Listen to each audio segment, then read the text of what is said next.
go ahead and get going. We'll keep this relatively informal since it's a small group, and our goal was to make this pretty discussion-oriented anyway, so this should be good. So the title of our panel is Addressing Somatic Conditions and Health Risk Behaviors in People with Serious Mental Illness, the State of the Science and Future Directions. Presenters, we've got me, I'm Beth McGinty from Johns Hopkins. Gail Daumit, also from Johns Hopkins, is going to speak following me, and Druss has graciously agreed to lead the way in terms of our discussion following the presentations. What we're presenting here is some reviews that we did. I'll tell you more detail on future slides, reviews of the evidence in multiple domains. And the way that we've split up these domains in terms of the presentations you're going to hear is that I am talking about the results of the reviews of the evidence on prevalence and quality of care for somatic conditions in people with serious mental illness, and then Gail is going to talk about the evidence surrounding interventions to address somatic conditions and health risk behaviors. So we've got multiple wonderful collaborators here. Julia Baller was a former doctoral student at the time of this work. She's now at Mathematica. Ellen Jansen, another doctoral student at Johns Hopkins, as well as colleagues here at M.H. And this was a study that was commissioned by M.H. to Gail. So just a bit of background. I'm going to do this in one slide since I think folks in the room are familiar with the problem that we're facing here, which is that people with serious mental illness have considerable premature mortality, a mortality rate of 2 to 3 times higher than the overall U.S. population, and the majority of that premature mortality is due to cardiovascular disease. Some of that excess risk around cardiovascular disease is related to the obesogenic effects of commonly prescribed antipsychotic medications, which often cause weight gain and alter glucose metabolism. There's also a high prevalence of health risk behaviors in this group, including smoking, physical inactivity, poor diet, and others. And this is a group that's gotten a lot of attention in recent years, in particular in the policy world, because they are a very costly, high-need population, and the largest and fastest growing subgroup of Social Security disability beneficiaries in the U.S.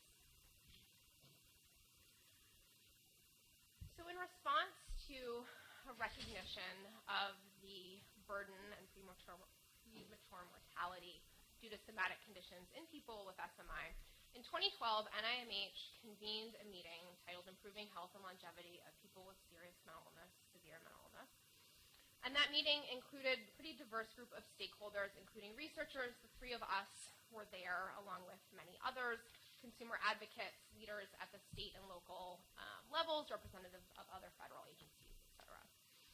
And the goal of this meeting was essentially to set research and funding priorities in this area, how to address premature mortality and serious mental illness.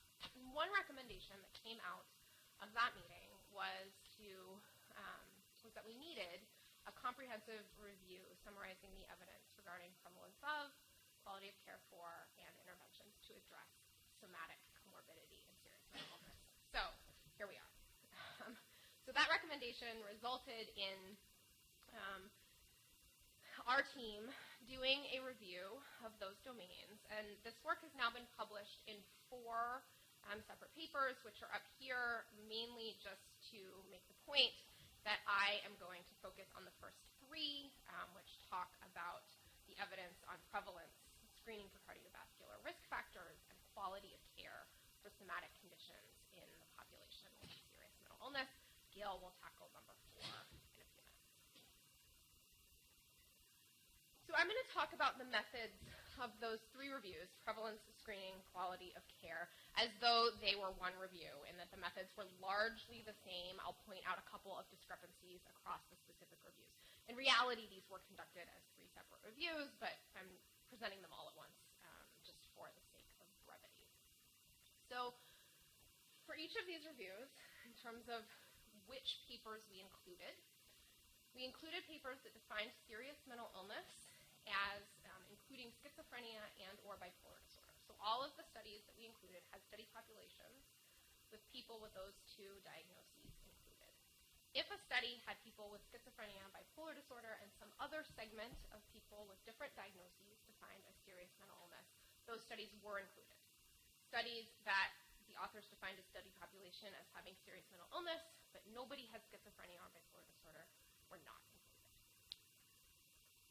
We developed a list of major somatic conditions to focus on. You see it here. I won't read it off entirely based on the epidemiologic literature suggesting that there was increased prevalence or risk for these conditions in the population with SMI.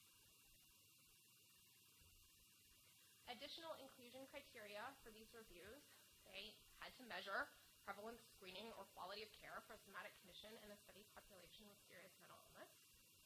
We looked at studies published between January 2000 and August 2012 for the prevalence review. You can tell that was the first one that we did.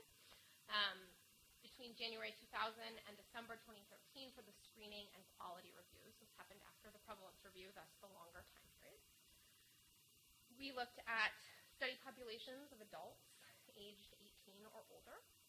And for the prevalence and quality reviews, we required that the study have 100 or more participants. For the cardiovascular screening review, we required 50 or more study participants. We identified these studies through searches of major research databases. Gail and I independently reviewed the titles and abstracts for an initial cut at inclusions. When there was a discrepancy, I said it should be included, she said it didn't.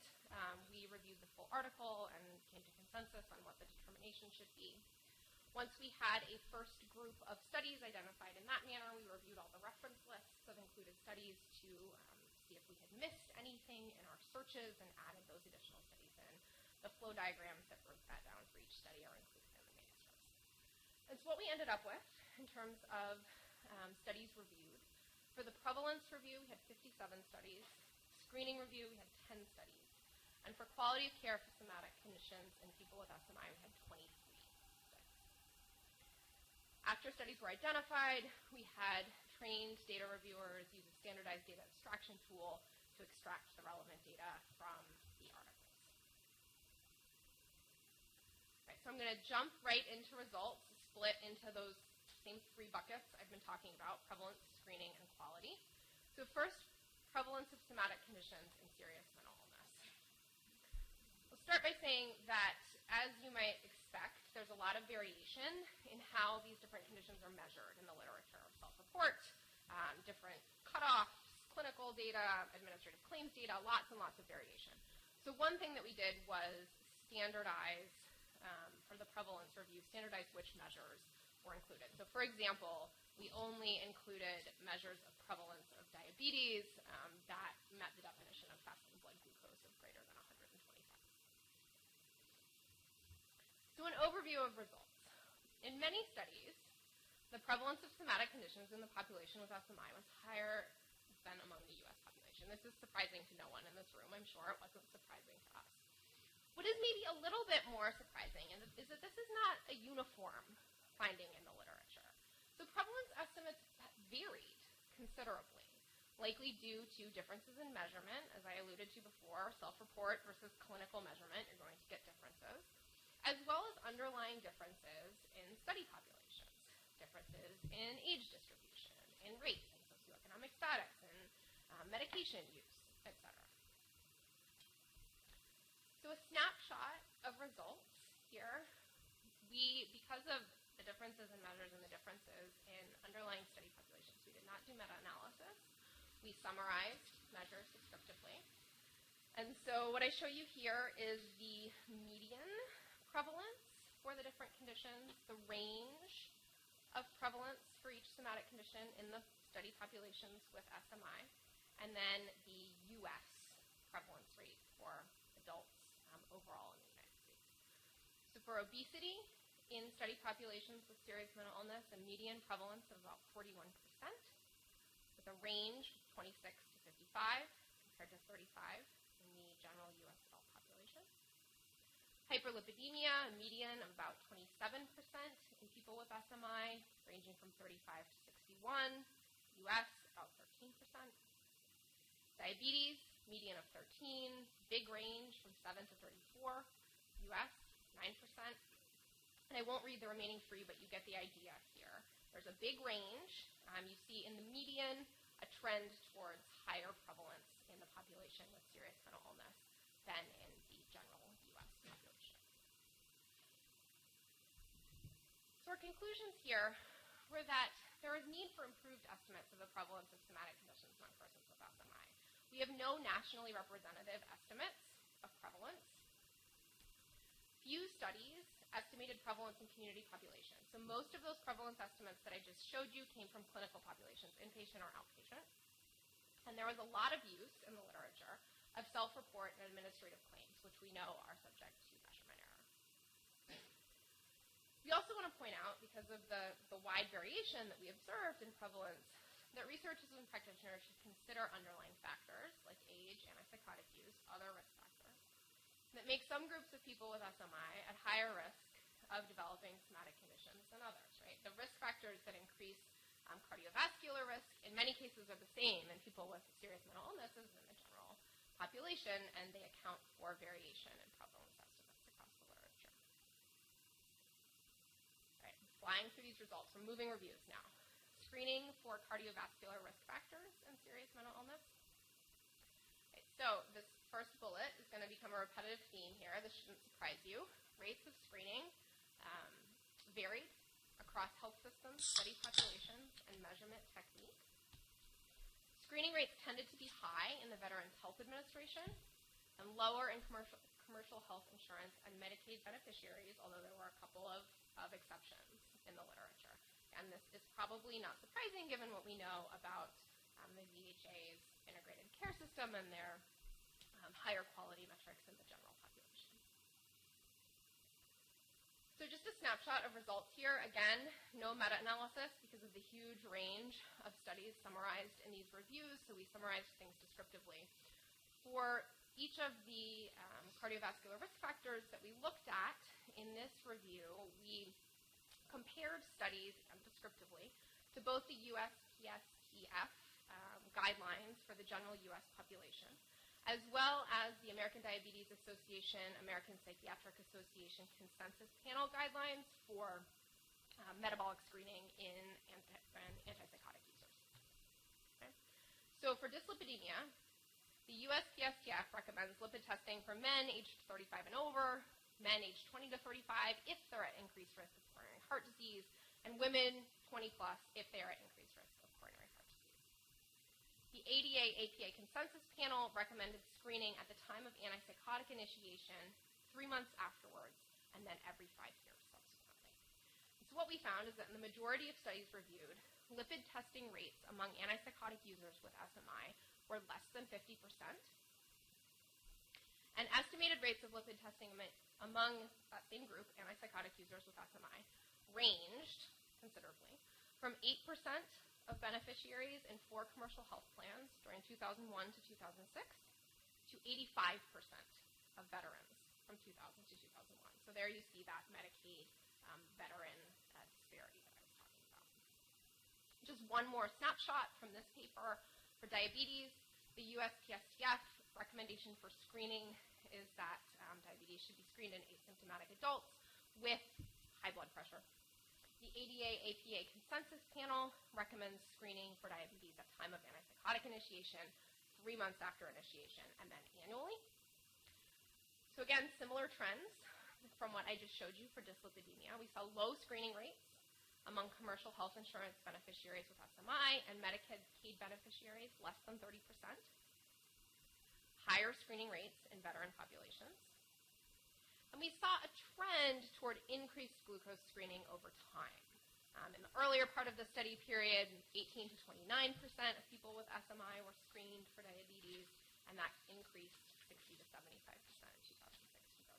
Again, this is descriptive, not meta-analytic, but that's a reasonably clear trend that we saw in the statistics reported. Right. So here, I think much of the variation in screening observed is likely due to health system differences. For example, whether or not a given system has a standard protocol for screening for CVD risk factors among antipsychotic users, as the Veterans Health Administration does. We know, furthermore, from the intervention studies reviewed that Gail is going to focus on, that introduction of such protocols are associated with significant increases in screening rates. And there are multiple opportunities, which we'll talk more about during the discussion, to improve screening rates through integrated care initiatives that are being tested posted nationwide. Moving into the final review, quality of somatic care for people with serious mental illness. So again, similar themes here. In many study samples of people with serious mental illness, rates of guideline concordant care were lower than overall U.S. rates. But again, this varies considerably across study populations, time periods, and settings. Same trend that we saw for screening. Rates of guideline concordant care tended to be higher in veteran populations and lower among Medicaid beneficiaries, which is concerning given that most people with SMI are covered by Medicaid.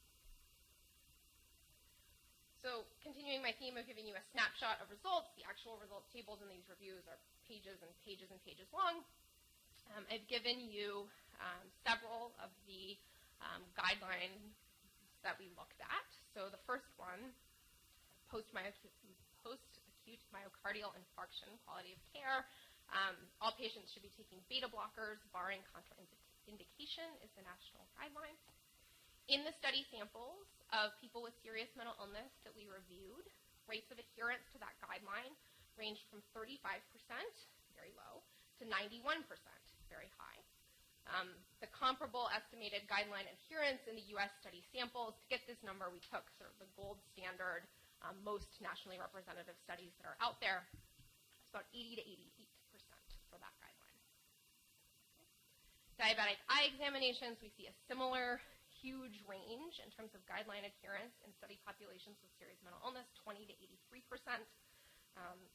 Estimated adherence in U.S. study samples, 51 to 75. And you see similar ranges for the remaining two measures, pharmacologic dyslipidemia treatment and antiretroviral therapy. And that trend is parallel for all the other measures that we looked at as well. So the take-home point here, I think, is that in some of these study populations with SMI, we are seeing very poor rates of guideline concordant care, the 35, the 20, the 12, the 51, lower than what we're seeing in the best available, most nationally representative samples of Americans. But in some other samples of people with serious mental illness, we're seeing quite good care that is on par with, or in a couple of cases, even a little bit better than, what we're seeing in the general U.S. population. Again, the high end tends to be VHA, low end tends to be Medicaid. So conclusions from this review, one of the questions that often is asked is, are there disparities in quality of care for somatic conditions in people with versus without SMI? And the answer based on this review is really, it depends. It depends on which population you're looking at, which measure you're looking at, insurer and health system factors. Sometimes yes, clearly, based on those ranges that I just showed you, other times no. Another important point that came out of this review is that we really think that comparisons with the non-SMI population alone should not be used to identify quality improvement needs. So it's not enough in a given organization or system to say, oh, look, people with serious mental illness are getting the same quality of care on a given somatic indicator as are people without serious mental illness. Because in many of the studies that we reviewed where there was no difference between the two populations, guideline concordant care was low in both groups. So for example, in Maryland, one of the studies that came from our group looked at post-acute myocardial infarction, quality of care, and the group was Medicaid beneficiaries with SMI was the group that we were interested in, but we were comparing them to other Medicaid beneficiaries who also had disabilities, right? So you're comparing vulnerable group to vulnerable group, and in that case, guideline concordant care was very low in both of those groups. And again, we know that integrated care models of the kinds that are being tested all over the country have the potential to improve quality of care and somatic health outcomes in people with serious mental illness, as demonstrated in the P-CARE trial and others. Work by Amy Kilbourne in the Veterans Health Administration and others have shown that integrated care models, though we don't know the exact ingredients, can improve quality for this group. There are some limitations that run across all of these reviews. So as I'm sure you've gathered, the measures of prevalence, screening, and quality varied considerably and were not directly comparable to one another or to national estimates. Thus, we did not do meta-analysis and come up with nice standardized average estimates of measures. Few studies used clinical outcome measures. Most were using self-report or administrative claims data, chart review in less cases, and we know these measures are subject to error. We reviewed measures from 2000 to 2013, and while we tried to look at this descriptively, it's possible that we missed sort of secular trends in the data and sort of changes nationwide in how we do quality of care. And it's also possible that our search strategy missed relevant articles. So we're going to hold sort of big picture questions until the end in the discussion, but I will pose some directly related to the content that I just presented, with the idea that perhaps you can keep these in the back of your mind, and Ben will reintroduce them, I know. So we have a lot of opportunities for improving somatic quality of care for people with serious mental illness through the Affordable Care Act and other integrated care initiatives. But which quality measures should we be using? So with the exception of some of the myocardial infarction studies, which looked at quality of care and its association with mortality, the majority of the studies that are out there in the literature that look at guideline concordant care in people with serious mental illness don't test whether that guideline concordant care was actually associated with improved outcomes for this group. Relatedly, even when process of care metrics have been validated for the general U.S. population shown to be associated with improved health outcomes, it's unclear whether these process measures are good proxies for improved health outcomes in those with serious mental illness who might require more intensive care processes to effectively manage their conditions. A couple of other questions that have been posed in the literature by Harold, who's in the back, and others, is should somatic quality of care measures differ for those with serious mental illness? And should health systems and organizations be required to consider serious mental illness a disparity category and explicitly compare guideline concordant care performance measures in people with serious mental illness versus without? And I'll stop there. Thanks, Beth, and thanks everyone for being here. After lunch can be really challenging, so we appreciate you being here. I'm going to talk about the fourth part of our literature review, which is looking at interventions specifically to address health risk behaviors and medical conditions in persons with serious mental illness. So what we did with this particular literature review is we were trying to summarize the evidence regarding effectiveness of these interventions. We were also focusing on rating the quality, particularly because they were 4 interventions. And then we'll talk about identifying priorities for future research. So in this literature review, we actually went through 2014, and we looked at both randomized clinical trials and well-designed observational studies, and I'll elaborate on that in a minute. And then we rated the quality of the evidence using a grading scheme recommended by AHRQ. So we focused on tobacco smoking, overweight and obesity, physical activity, hyperlipidemia, hypertension, diabetes, cardiovascular disease, HIV/AIDS, and viral hepatitis. And just to back up a bit about how these conditions got chosen, M.H. had specific conditions that they wanted to focus on. And we did all of those in the beginning reviews that Beth talked about, but then there were only a certain number of ones where there actually were interventions targeted towards those and that met our inclusion criteria. So the types of interventions we were looking at fell into different categories. So we had behavioral interventions, really on the individual level, pharmacologic, clinical interventions. By that we mean changes in clinical practice, like changes in screening or monitoring in an organization, and then more policy level interventions. So our inclusion and exclusion criteria were a little bit different than what Beth talked about. So as I said, we went through 2014. The study had to have an intervention that was addressing the behavior condition of interest. And for observational studies, we only included them if they had at least 30 people in them and that they had a loss of follow-up of less than 30%. So that was our rough definition of enough quality to get into the review. And we also did not, we only allowed self-reported outcomes for smoking cessation. I'll talk about that in a minute. We used more different measured outcomes.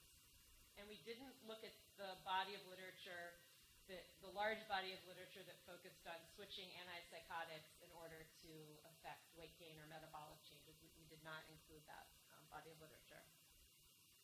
So the outcome measures that we included for the different conditions are listed here. But so for essentially for overweight and obesity, we looked at weight, body mass index, and then for each of these conditions, we also evaluated interventions that would lead to increased screening or increased monitoring of that condition. Now, what Beth presented was studies that are reporting screening rates, but here we included interventions that tried to improve screening.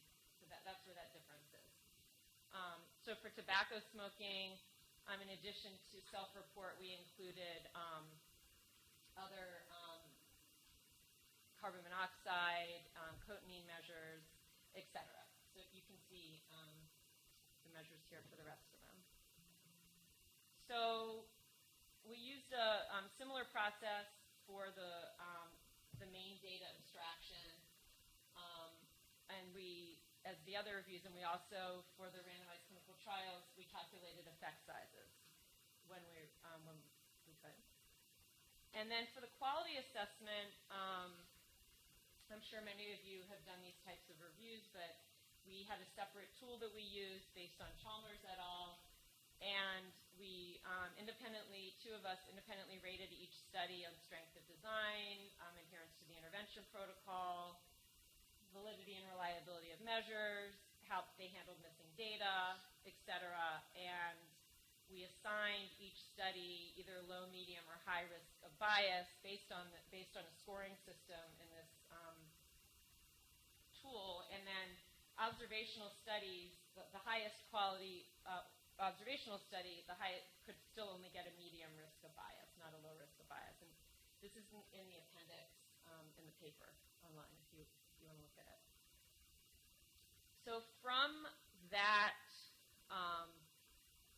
quality review, essentially we used an evidence grading scheme from HRQ that basically incorporates two things. One is the strength of the evidence, and the second is the direction of the effects of the intervention on the outcomes based on the best available evidence for that particular health condition. So from the strength of the evidence, we, again, this is based on AHRQ guidelines. We looked at the quality of individual studies, the consistency of the direction of the results, the magnitude of those results, whether it seemed there could be a link between the intervention, the outcomes, and the clinical significance. So those were rated as high, medium, and low, or insufficient. So are you all familiar with this kind of term? I mean, I don't know how many people have done these types of reviews. So high meaning if you do more research, it's unlikely to change our conclusions, and low meaning further research could really change what we think about the intervention. And then after doing the strength of the evidence, we looked at, and we rated the direction of the effects of the outcome based on the best available evidence. So that included, again, the magnitude and statistical significance of the effects. And so harmful, non-beneficial, mixed, or unclear, mixed meaning like some positive, some negative, unclear meaning we didn't have enough information. Okay, so we started out with 8,500 articles that we reviewed abstracts for, and of those, 159 passed the initial abstract screening, but then we had to exclude another 51 based on not meeting our criteria once we read the study. So we ended up with 108 articles. Again, this is only through 2014. The literature has grown since then. We had 73 randomized controlled trials, 35 observational studies, and the majority of the studies measured outcomes for overweight and obesity. That was the most common. Those are the most common outcomes. Most also had schizophrenia as a study population. And then the types of interventions you can see here, the most common were behavioral, then pharmacologic. Okay, so I'm going to briefly go through each of our health conditions and summarize the evidence for you. So for overweight and obesity, we had 80 studies, and the most common studies were either in behavioral weight loss interventions or metformin. There were also other medications that were studied for overweight and obesity. So for behavioral interventions, we rated the strength of the evidence high and with a beneficial effect, and similarly with metformin for interventions. For screening for overweight and obesity, the quality of the evidence strength was low, but it did have a beneficial effect. I'm not really going to talk about individual studies here, but they are in the paper, and I'm happy to talk about it, more in the discussion. But I will say that, metformin is known to affect weight in the general population, so it's not too surprising that it would have had positive effect here. For tobacco smoking, there were 20 studies. Our review was similar to other literature that has shown that for bupropion, the strength of the evidence is high and there's a beneficial effect, and for varenicline as well.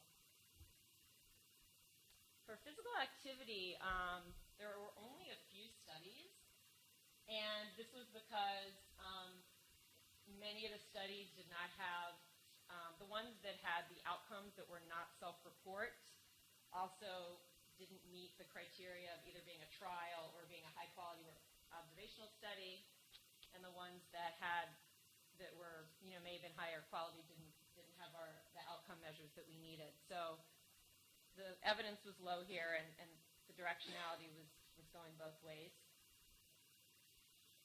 So for lipid disorders,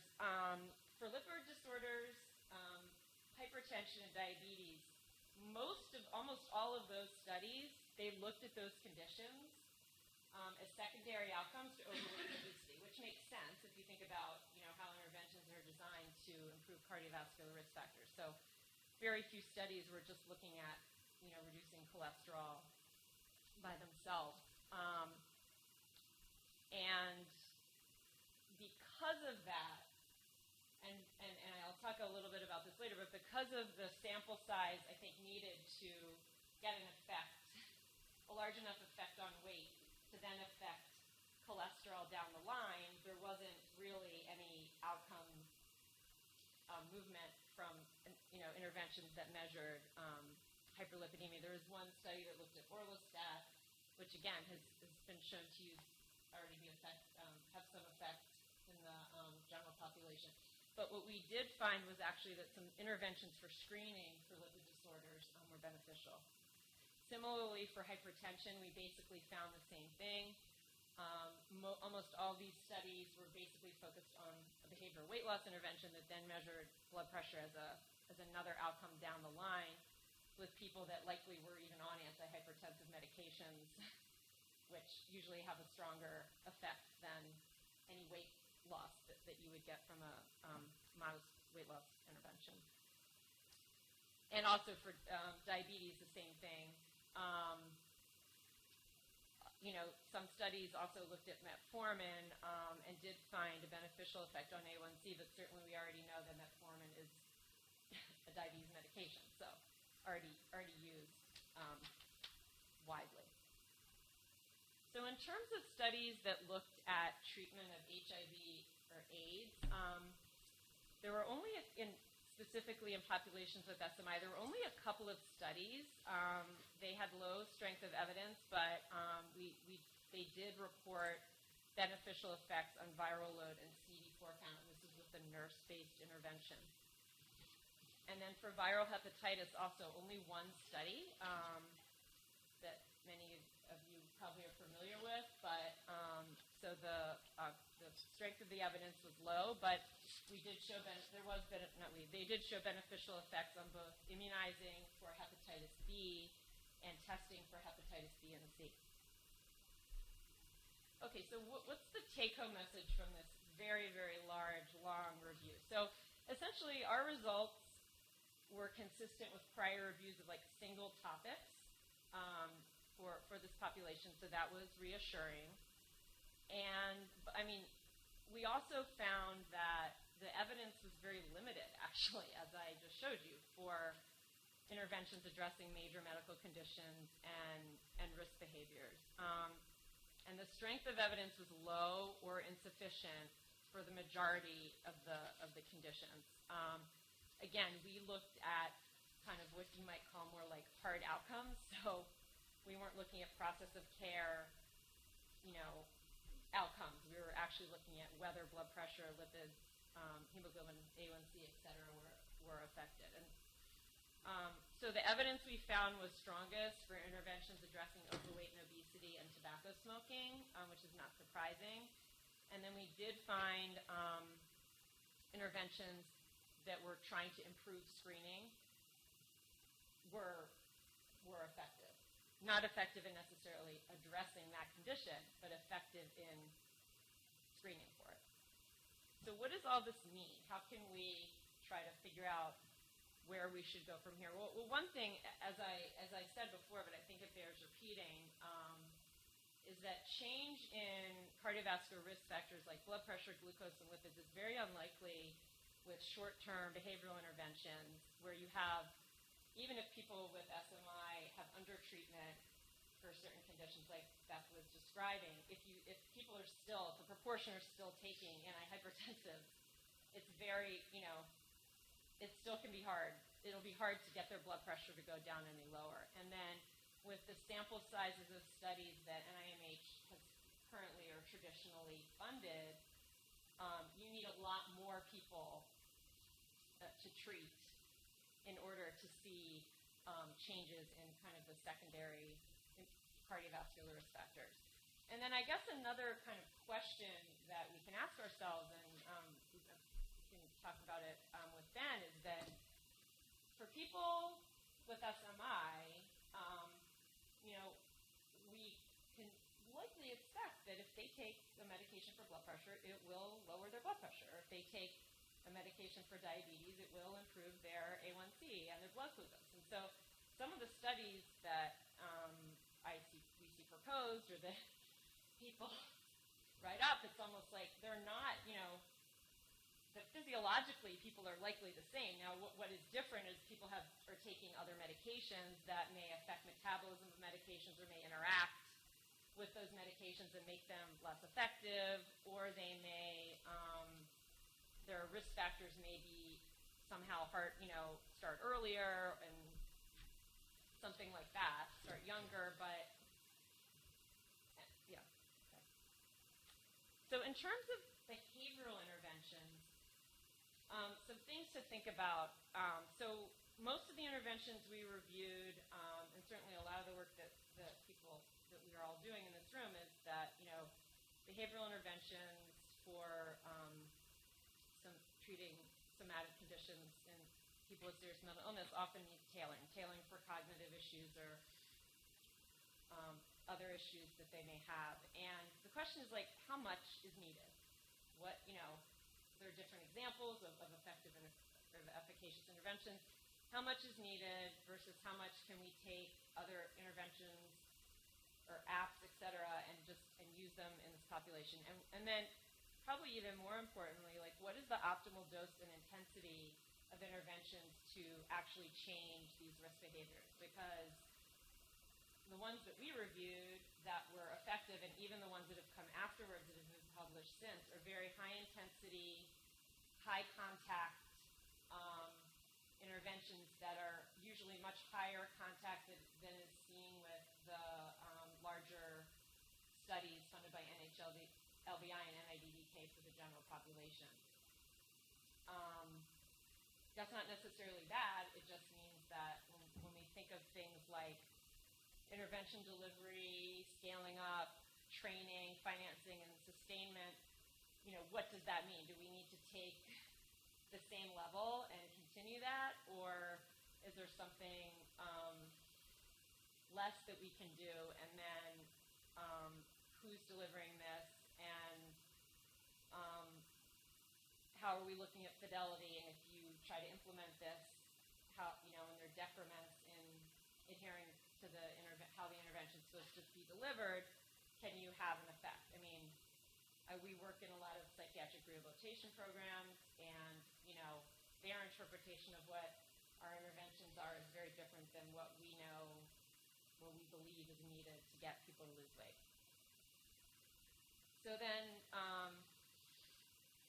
from this, I think our research priorities, and we'll have then we'll be talking about this, are, you know, these risk factors and health behaviors are common, more common than the overall U.S. population, but most of the interventions we've tested, even the longer term ones, are still relatively short term. So we're talking about people having these overweight, obesity, smoking, et cetera, for their life, for decades. And how do we address these for the long term? A lot of the studies we reviewed, even though like metformin one that was in JAMA in 2008 for weight was a 16-week intervention, for example. How do interventions address multiple risk factors? We know many of our consumers have multiple risk factors for cardiovascular disease or risk factors for getting hepatitis or HIV, and addressing one is great, but how do we address more than one? And then how do we think about both designing and evaluating multi-component, and I would say multi-level interventions, including interventions that incorporate the environment where the intervention is delivered, and how do we think about one intervention that kind of delivers everything, and what does that mean? How do we unpack that, and how do we test those things? And then certainly there's been, I would say, pretty minimal attention to kind of health system and policy level interventions. You know, Ben's P-Care intervention is a great example, but I think it's one of the only ones that's published in the high-quality journal. We've been hearing a lot at this meeting about technology and peer support and where do those fit in, while maintaining a high enough like dose and intensity of an intervention that will really make a difference. So that's what I have.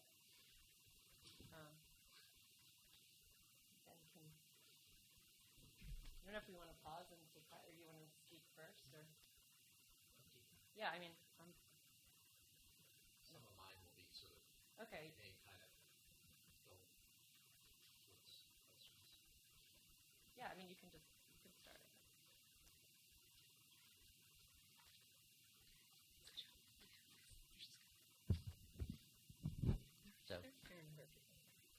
So thank you for being here. So I get to be the discussant, which I think is my job is not to sort of give any definitive answers to these questions about what's next, but rather to sort of get you and all of us kind of thinking about, you know, some of the hard issues with this. And this is really, it's a very important area, and it's a very challenging area in a lot of ways to work in. But I first want to kind of compliment Beth and Gail and their team on doing this work. I think from a kind of scientific perspective, you know, often we end up kind of trying to do something, you know, just kind of come up with something new and move forward with it without really doing that kind of careful kind of, you know, survey of the landscape to say kind of where have we been, what do we know. Science is always about what your priors are, and kind of then trying to build on that and move the field forward. So this is really, you know, it's important, and for, you know, the summer is still there, and I recommend for any of you to add to your summer reading the articles that have just been discussed. But you know, what I'm going to sort of just do is ask some questions around each of these studies, and think a little bit about what that means in terms of what we know, what we already know, what we need to know about the problem of poor physical health, early mortality in people with serious mental illness. I just want to give a little kind of historical context, because again, I just think to know where we are, we have to know where we've come from. And basically, you know, what's sort of so surprising to me was about this area is how long the field kind of knew that there was a problem and didn't really do anything about it. goes back probably, the earliest case studies around early mortality and physical problems in people with mental illness go back to the mid-1800s. The first good case control studies were done now, maybe 85, 90 years ago. And there was a long period where we just kind of kept talking about the problem but not doing anything about it. And then really, I always think of the kind of where the tides turned with the report from the National Association of Mental Health Program Directors that basically kind of restated the problem of early mortality, particularly for patients treated in the mental health sector. And then, but then what was different about that report is they said, this is our problem. In particular, that was the state mental health program directors. It really started the field thinking about this issue, thinking about populations of serious mental illness as a population kind of in and of themselves, and looking at all the needs of the population rather than just their mental health needs.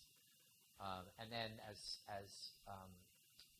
Beth and Gail talked about, in part kind of spurred by that report and the very troubling statistics on the early mortality, NIMH was kind of brought around by a number of mental health advocates to begin really engaging around this issue and saying, this is a problem, and what are we going to do about it on the research side. So what you've seen a lot of actually kind of between those years is there's been a lot of kind of activity going on, which to varying degrees is sort of based in the kind of evidence that Gail and Beth talked about, maybe even to a lesser degree, kind of evidence that we know about from the general medical literature. But we're seeing a lot of activity right now, and now the research is kind of catching back up with that to try to say, what are we doing right? What aren't we doing right? And I'm going to come back to that because I think that's another thing that we need to be doing a better job of on the research side, is just looking at what's actually going on in the field and in the community. So, just to, one of the big, I think, kind of tensions that Gail was alluding to, and I hope we can talk about a little more, is this issue of kind of exceptionalism versus integration. Is this a problem that is, in what ways is this something that's unique to people with serious mental illness, the quality problems, the interventions that we're thinking about, and to what degree should we be building on the kind of the, what we know about general populations. And I'm a lumper, an integrationist at heart, so I always sort of start from the first principles that really what we're talking about here and what we're trying to provide this population are the things that we all need, right? I mean, the root causes of early mortality are, or the solutions to them are really the things that we all need, which are healthy habits. So those are the sort of behavioral interventions that Gail talked about. Good medical care, but not too much medical care, because part of the problem of early mortality isn't just that they're not getting enough of the right stuff, but that the medications that we're using may be, causing iatrogenic effects as well. And then there's all that social stuff that we can't forget about are so important to our patients, a place to live, a community, and a sense of purpose. And, those probably have an impact on mortality. They certainly have an impact on the area under the curve in terms of, like, the amount of good living that we have before we die. And these are important things to think about when we're talking, and these are sort of the kind of organizing principles or the starting points when we're thinking about, what's important for this population. So I'm just going to kind of ask some questions about each of the pieces, each of the individual papers that Beth and Gail talked about. Okay, so comorbidities. I forget the word that Greg Simon used about comorbidities that we need to sort of get. I mean, in a way, we've done so much work around the descriptive kind of. We know that when you have more, and we've known there's certainly good evidence. People with serious mental illness have more likely to have medical problems. People with medical problems are more prone to have mental illnesses as well. They're really complicated kind of arrows that are pointing in a lot of different directions that are causing this.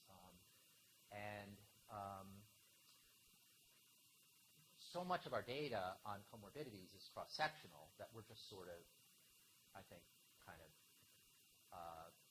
guessing, what are the pathways that are causing all of this excess comorbid medical conditions in patients with serious mental illness.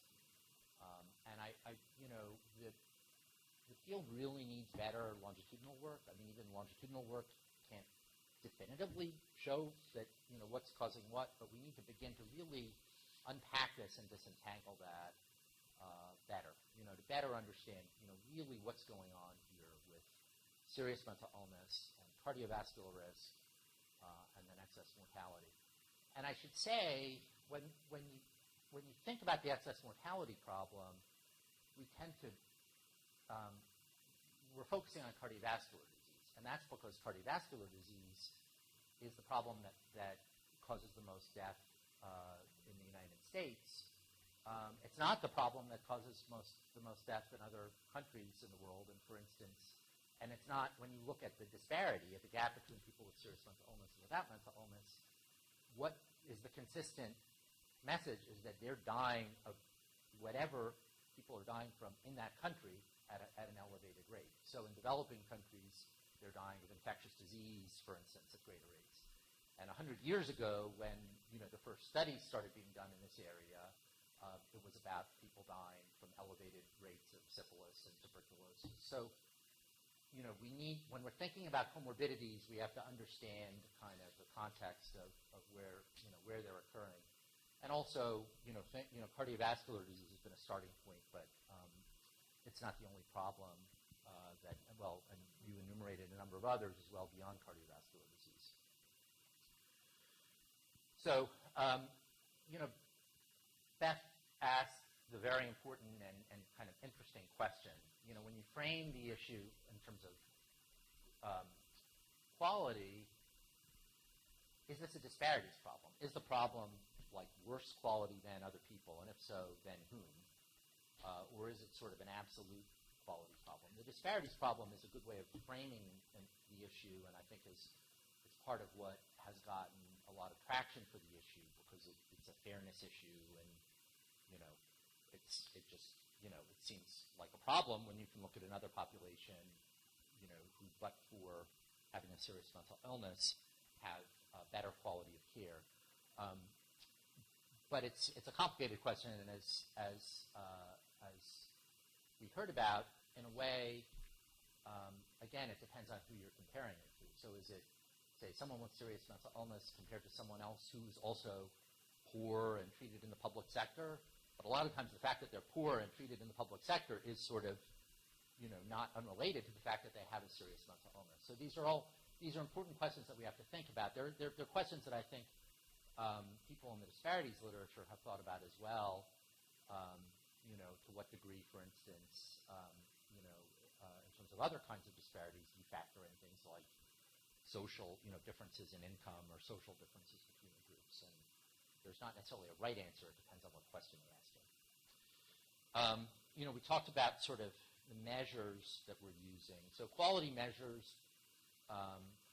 tend to focus on things that are easy to measure, often using claims data or symptom measures. But quality measures aren't just about measuring stuff. They're about kind of driving better quality. And again, if we want to really move the needle, we need to be sort of a little creative and subversive in the kinds of quality measures that we're thinking about. Should we be thinking, again, if our goal isn't just longer life, but is better life and more good life, should we be really beginning to measure things that matter to patients, like functioning, recovery, quality of life, and what happens if we start actually incenting those kinds of measures? What would that mean for health systems? So Gail talked about this tailoring issue, and And here I would say